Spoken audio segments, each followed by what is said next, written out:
Parfait. Aujourd'hui, on va donc lancer le format interview de Technomed, qui est application du mois.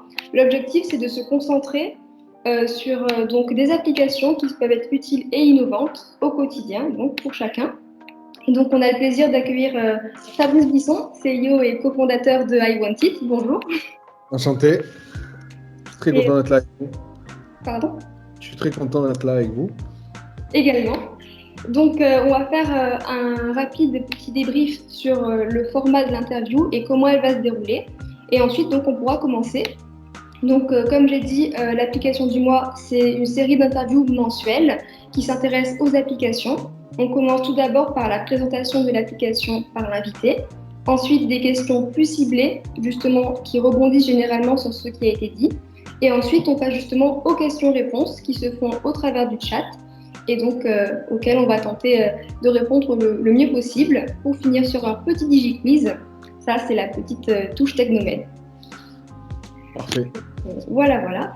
Donc, si tu es prêt, on peut commencer. Est-ce que tu pourrais nous présenter iWantIt? Ouais. Bah, déjà, je m'appelle Fabrice Bisson, donc je suis cofondateur. On est 2 associés. On a créé iWantIt en fin 2014 et mon associé a fait Euromed, donc il était passé par le même parcours que vous. Donc, c'est intéressant. En fait, iWantIt, c'était assez simple. Nous, on ne venait pas du digital, mais j'en ai marre de recevoir des cadeaux de merde et je me suis dit, c'est impossible qu'on n'arrive pas à répondre à cette problématique-là. Plusieurs sujets, c'est que j'avais marre de recevoir des cadeaux inutiles et quand je faisais un cadeau à quelqu'un, je n'avais jamais trop quoi acheter. Donc, je me suis dit, on ne peut pas trouver une solution pour faire ça. Une fois qu'on dit ça et qu'on n'est pas du digital, je me suis vite mis en route et je me suis dit, bon, c'est cool de faire sa liste. Mais par contre, si je fais ma liste sur n'importe quelle wishlist, ben, mes proches ne sont pas au courant. Et c'était vraiment, c'était il y a 6 ans, donc il y avait déjà Facebook, Instagram. Et je me suis dit, il faut qu'on mixe ça avec du social. Et en fait, au moment où j'ajoute un produit dans ma liste, que ma mère, ma tante, ma cousine, mon meilleur ami soient au courant que Fabrice veut ça. Donc en fait, on a mixé 2 concepts qui existaient déjà. C'était la wishlist, la liste au Père Noël, et le social, comme vous connaissez, Facebook, Instagram. Voilà. Ça, c'était l'idée de base. Et on l'a démarré fin 2014. Est-ce que vous avez des questions? Oui, déjà, du coup, on voit que d'où vient l'idée. Ça, c'est une très bonne chose. Et Ouais. du coup, iWantIt, ça a été développé d'abord sur un certain type d'appareil. C'est disponible maintenant pour tous les formats, pour tous les types d'appareils. C'est vraiment une application qui est ouverte, donc. En fait, au démarrage, on n'avait pas beaucoup d'argent. C'était à une époque où on avait d'autres sociétés. Et quand on a créé iWantIt, on a mis 15 000 euros. Donc, on a mis 7 500 euros chacun. Et on s'est dit comment on fait avec 15 000 euros pour faire une application. Et en fait, on s'est vachement concentré sur une seule version en iOS. Et on a mis en gros, je crois que c'était à peu près 10 000 euros, peut-être un peu moins, 10 000 euros dans une version bêta iOS et le reste dans de la presse. On a fait attaché de presse et en gros, on a fait un lancement d'une première version. Il n'y avait pas la partie sociale, il n'y avait pas le réseau social, mais on pouvait assez facilement l'expliquer. Et il y avait une petite brique, c'était une première version que sur iOS. D'accord. Mais du coup, pour trouver des partenaires, ça a été difficile, facile? C'est vous qui avez été les démarcher, plutôt c'est eux qui ont été séduits par l'idée? Bah en fait, quand on a fait ça, je pense qu'on était les premiers. Du coup, la presse s'est vachement emparée du projet. Et on s'est retrouvé un peu dans tous les magazines, à la télé, à la radio. Et du coup, ça avait fait un effet assez important. Tout de suite, on a fait rentrer, on a commencé à discuter avec des investisseurs potentiels. Et on a fait un tour de table. Je crois que nous, on a créé fin 2014 et on a fait un closing de tour de table en fin 2016, je crois. Donc, en gros, pendant 1 an et demi, on a commencé à faire un petit tour de savoir qui c'est qui était capable qui voulait nous suivre, rentrer au capital avec nous. Et au final, on a fait rentrer une banque, un fonds régional et des copains à nous. Ouais, Et on a levé 450 000 euros en 2016. ah oui, c'est quand même impressionnant. Mais Voilà. du coup, le plus gros obstacle, c'était surtout l'obstacle financier, au final. Ou s'il y avait aussi des obstacles plus techniques au niveau du développement de l'application déjà, ne serait-ce que ça. Alors sur la version 1, ça a été assez simple parce qu'en fait, on comprenait rien, nous. Donc, du coup, on a externalisé à un copain de mon associé. On lui a expliqué ce qu'on voulait à peu près. On lui a expliqué qu'on voulait ajouter des produits depuis n'importe quel site e-commerce.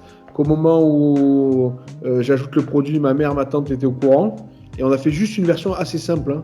Il n'y avait pas de flux, c'était vraiment juste une notification, c'était la brief d'un réseau social du cadeau, tu vois, mais c'était très simple. Donc sur celle-là, on n'a pas eu trop de soucis. On a eu beaucoup plus de soucis techniques sur la deuxième sortie, c'est quand on a levé 450 000 euros. Là, on avait plein d'idées, ça faisait déjà 18 mois ou 24 mois presque qu'on était sur le projet. Et là, avec 450 000 euros, on pensait qu'on avait une somme assez incroyable, alors qu'en fait, ça reste assez peu d'argent pour le digital. Et là, on a voulu partir Android, iOS, web, avec plein de fonctionnalités. Et en fait, on a eu beaucoup de mal à délivrer un produit stable parce qu'en fait, on était parti sur un projet trop gros, sur trop de technologies différentes. Et on s'est un peu cassé la gueule à ce moment-là. Mais on avait quand même des gens qui nous suivaient, le projet marchait quand même, et du coup ça nous a permis de lever 1 million d'euros, et là on a passé un autre cap. Wow, c'est une vraie histoire là qu'il y a derrière. Ouais, c'est cool, c'est rigolo. En fait, Et... ce qui est très intéressant, c'est que tu te rends compte que à toutes les échelles de ton projet, au démarrage, tu mets 15 000 euros, ben, c'est pas beaucoup d'argent. Quand tu mets 450, ben, c'est pas beaucoup d'argent. Quand tu mets 1,5 million, ben, c'est pas beaucoup d'argent. C'est qu'en fait, il y a toujours beaucoup plus et que si tu veux exister dans le digital, sur une application mobile, quoi que tu mettes comme argent, ben, tu restes un microbe. Parce qu'en fait, les apps sur lesquelles les jeunes sont toute la journée, que ce soit Snapchat, Insta, Facebook, ou n'importe, TikTok, c'est des apps qui valent des sommes astronomiques. Et le problème, c'est que tout le monde roule un peu avec des Ferrari, parce que vous êtes toute la journée sur des versions, enfin des applications qui valent des sommes astronomiques. Et quand quelqu'un crée une application, les gens veulent, bonjour, je vois quelqu'un, les gens veulent absolument la même vitesse que sur Snapchat, sur Facebook, sur Instagram. Et ça, c'est très dur. Du coup, pour la suite, une autre question qui nous intéressait beaucoup, c'était les prises de contact qui avaient été faites donc pour développer derrière l'application. Vous avez dû prendre contact avec des développeurs, des personnes qui avaient des vraies compétences techniques. Ça s'est fait comment cette La première, ça a été développé par un copain à nous à Bordeaux. Donc c'est un copain de mon associé Pierre, qui avait monté un réseau social d'animaux. Et donc ça, c'était assez simple. Et la deuxième fois, en fait, on a été mis en relation par Séverine Grégoire, c'était la fondatrice de mon showroom et qui a fait aussi mes docteurs après, qui nous a mis en relation avec un monsieur qui s'appelle Ludovic Demar, qui a 50 développeurs en Tunisie, 3 à Paris, 3 à Marseille, et qui lui est un spécialiste de la techno et qui est rentré au capital avec nous à ce moment-là. Et donc du coup, on a semi-externalisé la tech parce qu'on a fait développer par Ludovic Demar et sa boîte s'appelle Omicron. Et du coup, c'était beaucoup plus facile pour nous parce que comme le patron était au capital, on a semi-externalisé, mais voilà. Donc on n'a pas vraiment eu de gros problèmes. Le plus gros problème, ça a été dans notre tête, c'est qu'on a voulu partir dans tous les sens et qu'on n'avait pas mesuré le risque de faire plein de choses, plein de technos différentes. D'accord. Donc ça, avec le recul, c'est quelque chose que tu n'aurais pas pu savoir ou il aurait fallu faire plus de recherches ou c'est vraiment l'ampleur de la chose qui n'était pas prévue en fait? Non, je pense que ça fait partie, comme dans beaucoup de projets, des erreurs. Après, quand tu grandis, tu les fais plus. Mais c'est vrai que pour moi, c'était assez basique de dire, voilà, aujourd'hui, quand tu crées une app de wishlist et que tu veux faire des cadeaux à tout le monde, il faut que tout le monde ait accès au produit.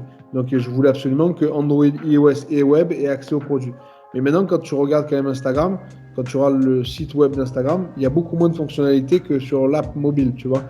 Donc, même des grands groupes comme ça arrivent à faire un produit dégradé sur le web, et alors que moi, j'ai voulu faire toutes les fonctionnalités sur toute la techno.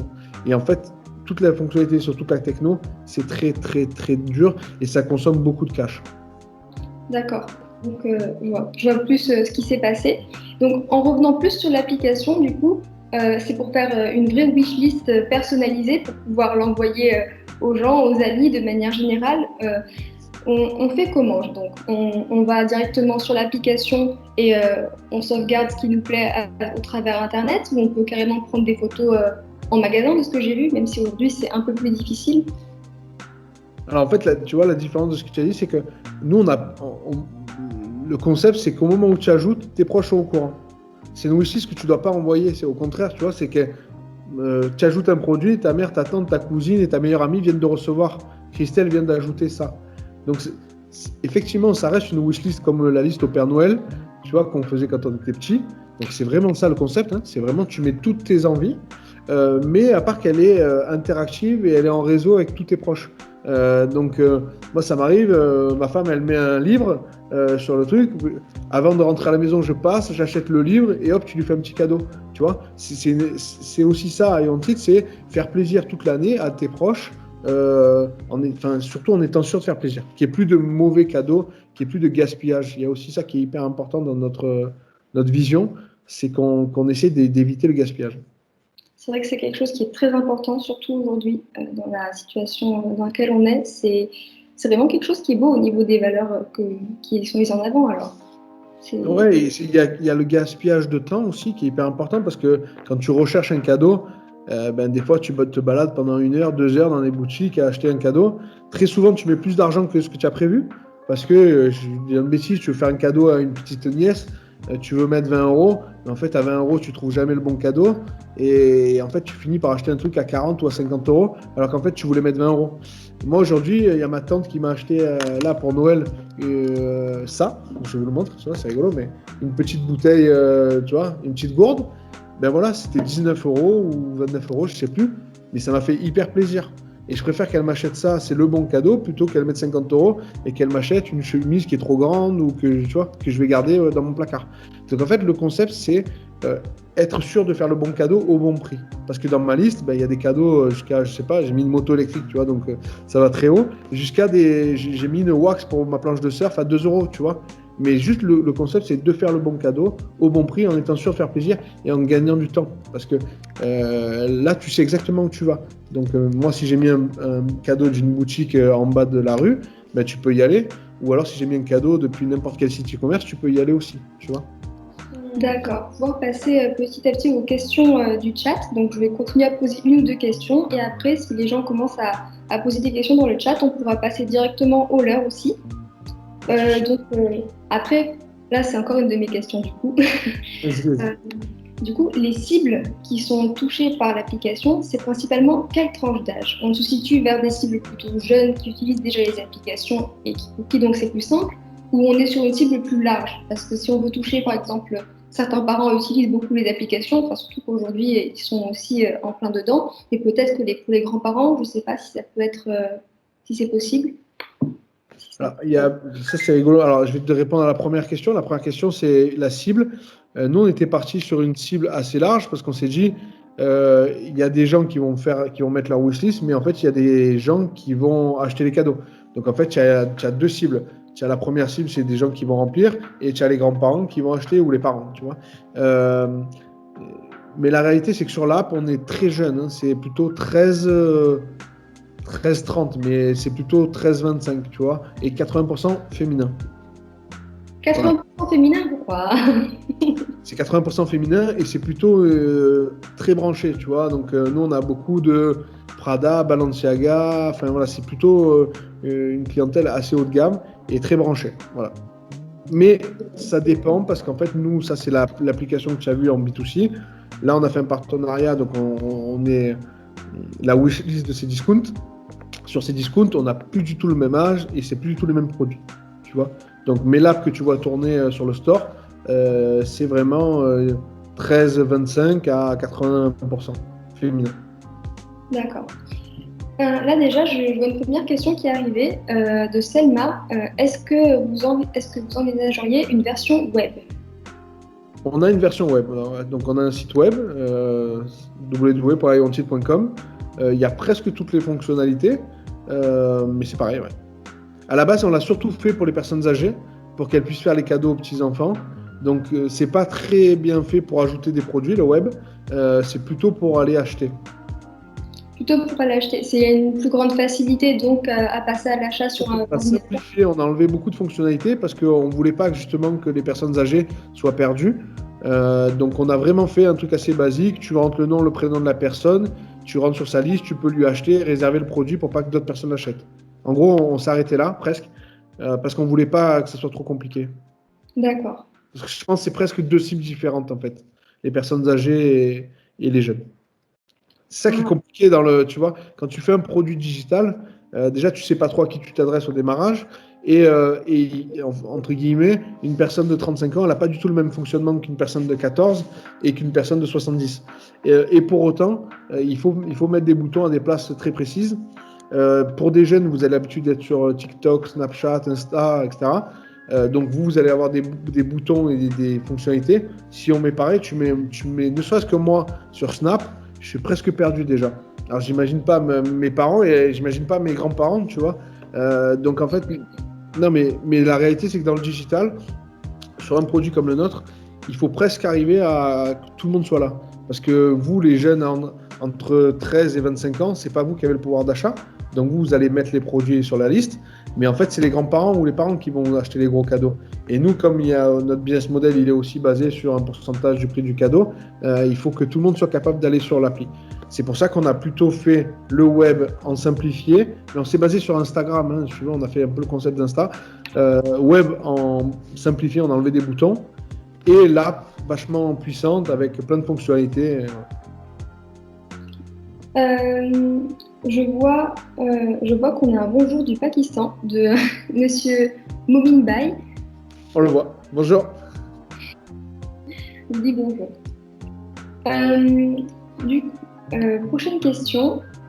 On repart sur moi du coup.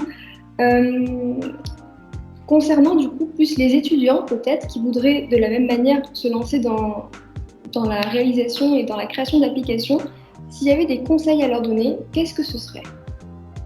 Pour moi, le conseil le plus important, c'est que tu peux avoir plein d'idées, mais en fait, il faut prioriser et être assez sensé de se dire, voilà, je veux, par exemple, on va faire simple, je vais reprendre mon projet à moi.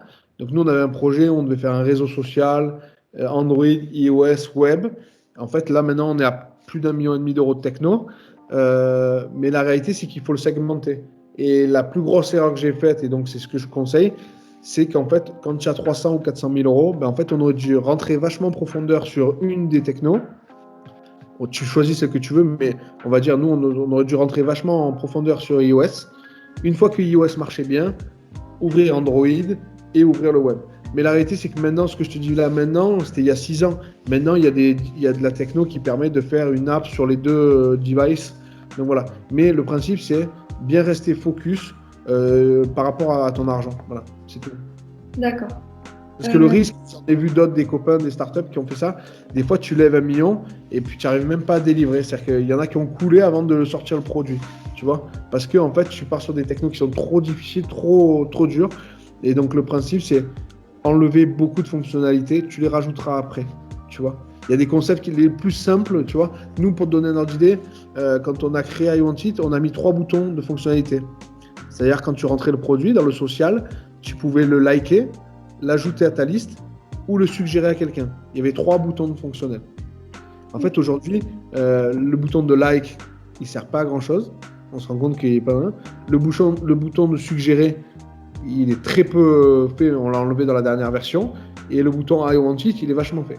Mais c'est qu'en fait, on aurait peut-être dû en mettre qu'un seul, tu vois.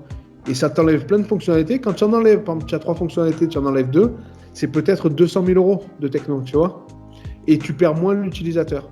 Donc la réalité, c'est qu'il faut rester vachement simple au démarrage. Et ça, c'est le plus dur parce qu'on a envie de partir dans tous les sens.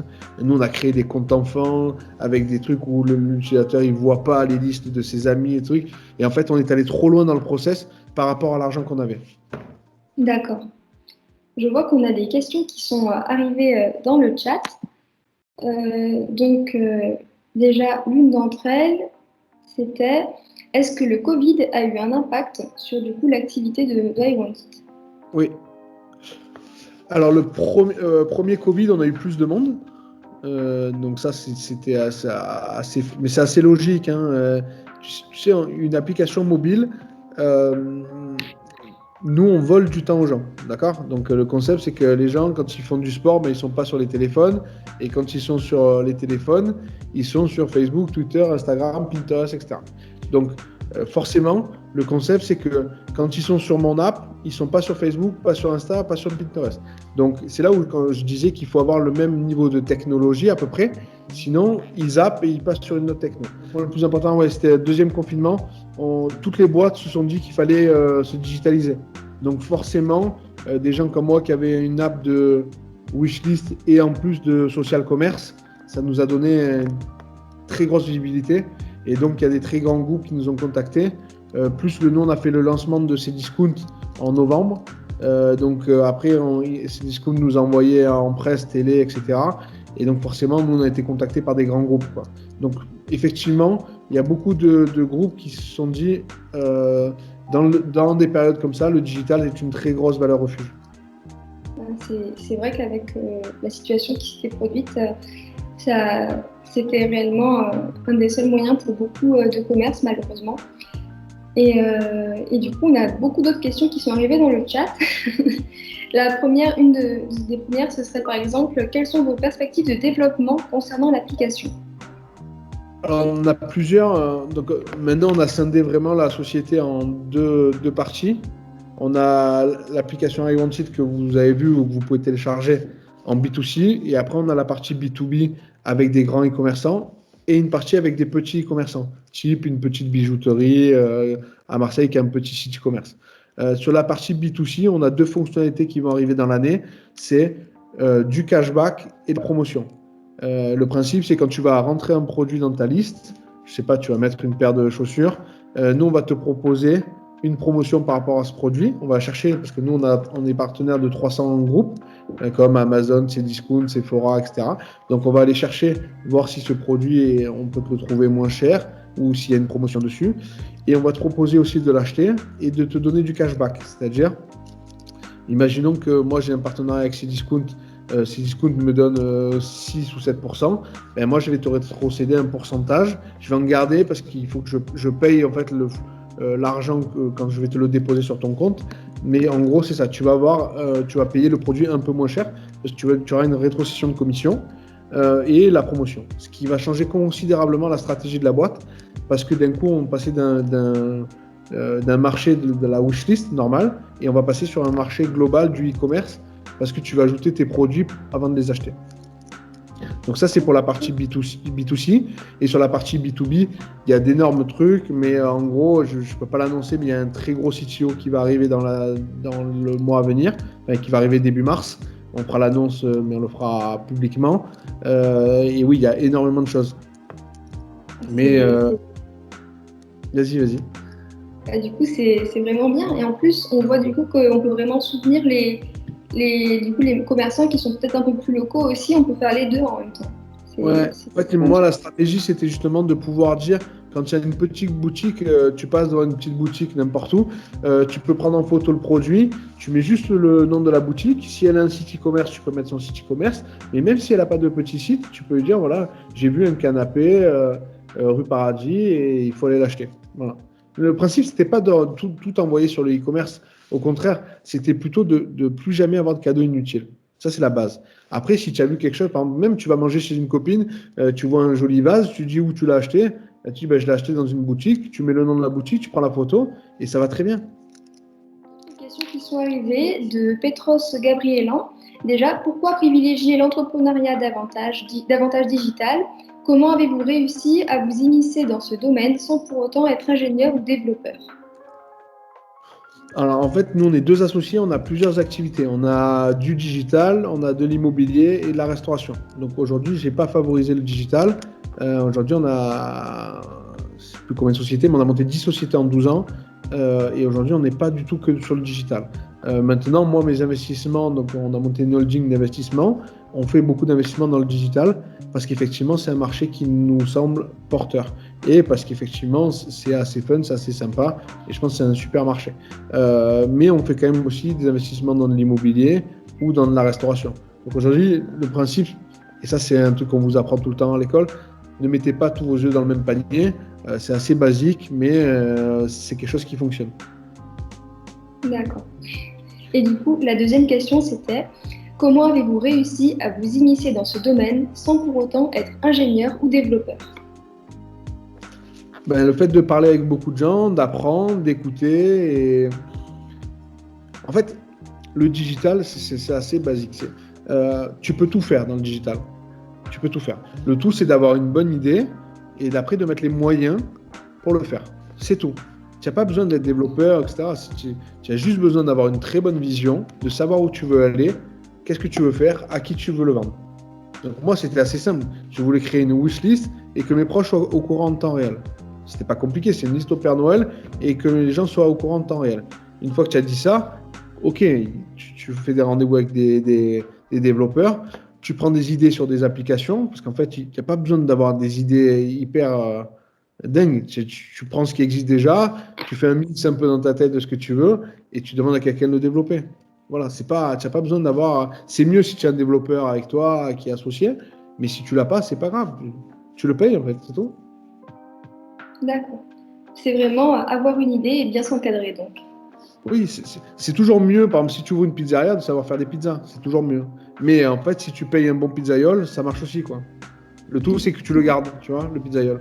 Et c'est que tu n'as pas un gros turnover sur le pizzaiole. Mais en fait, si tu as un bon patron et que tu le payes bien et qu'il est bien avec toi, pourquoi il s'en irait le pizzaiole? Tu vois? Donc en fait, c'est ça le concept. C'est que tu donnes une vision à ton salarié. Tu dis, voilà, reste avec nous. On peut te donner potentiellement des parts de la boîte. Tu peux être avec nous. Voilà. Et en fait, c'est ça qu'il faut faire. C'est ça, c'est être un bon chef d'entreprise et dans le digital, quand tu viens pas du digital, c'est emmener des gens autour de toi pour qu'ils te suivent et qu'ils t'aident, des gens meilleurs que toi, parce que forcément, parce que comme tu comprends rien. Du coup, on a une nouvelle question. Bonjour, est-ce que vous envisagez sur le long terme d'exporter l'application vers l'international? Ouais. Alors, on a été sélectionné au Canada. Par un accélérateur. Donc, il y a des chances qu'on ouvre le Canada. Et après, je sais pas, parce que dès que tu changes de langue, ça devient un peu plus compliqué. Donc, on va forcément faire du français-anglais parce que l'appli est comme ça. Mais je pense qu'on va déjà commencer par la France et le Canada parce qu'on a nos entrées là-bas. Mais d'abord, la priorité, c'est d'être hyper bien implanté en France. D'accord. Ouvrir un pays, c'est très compliqué. Ça demande beaucoup d'argent, beaucoup de cash. C'est souvent pas les mêmes façons de travailler, c'est pas les mêmes usages. Donc c'est très compliqué. Et j'ai beaucoup de copains qui en reviennent, qui ont essayé. Voilà. Après, il faut le faire à un moment donné. Si tu vas avoir une boîte internationale, tu es obligé de le faire. Mais encore une fois, il faut avoir beaucoup d'argent, beaucoup de cash, beaucoup de contacts. Et moi, pour l'instant, c'est pas ma priorité, quoi. D'accord. C'est compréhensible. Déjà, s'implanter en France, c'est déjà un beau marché en soi. Ouais, exactement. Alors, l'heure a quand même beaucoup avancé, donc c'est une interview qui est quand même assez rapide et vous avez déjà beaucoup éclairé. Je suis repartie au vouvoiement, mais ça fait rien. Donc, on va finir sur le DigiQuiz, qui est la signature de Technomède. Donc, je vais poser 5 questions et le but, c'est de répondre par la première réponse qui vient. Donc, la première question, c'est quitte à choisir entre ordinateur, tablette et téléphone, qu'est-ce que c'est? Qu'est-ce qu'on prend? Téléphone. Téléphone. Ensuite, c'est quoi le meilleur réseau social? Pour faire quoi? Pour toi, de manière générale, dans l'utilisation au quotidien. LinkedIn. LinkedIn. Ensuite, on passe à un mot pour décrire les applications aujourd'hui.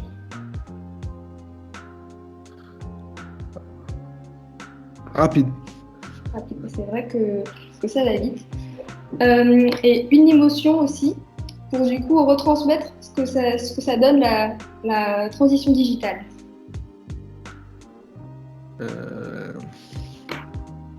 Extraordinaire. Et un mot pour décrire I Want It.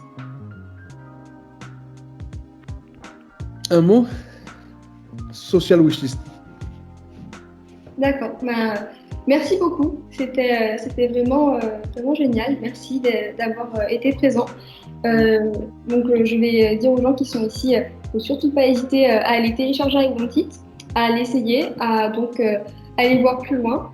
Il faudra aussi revenir pour le format du mois prochain de l'application du mois et suivre aussi I Want It sur les réseaux et Technomède également.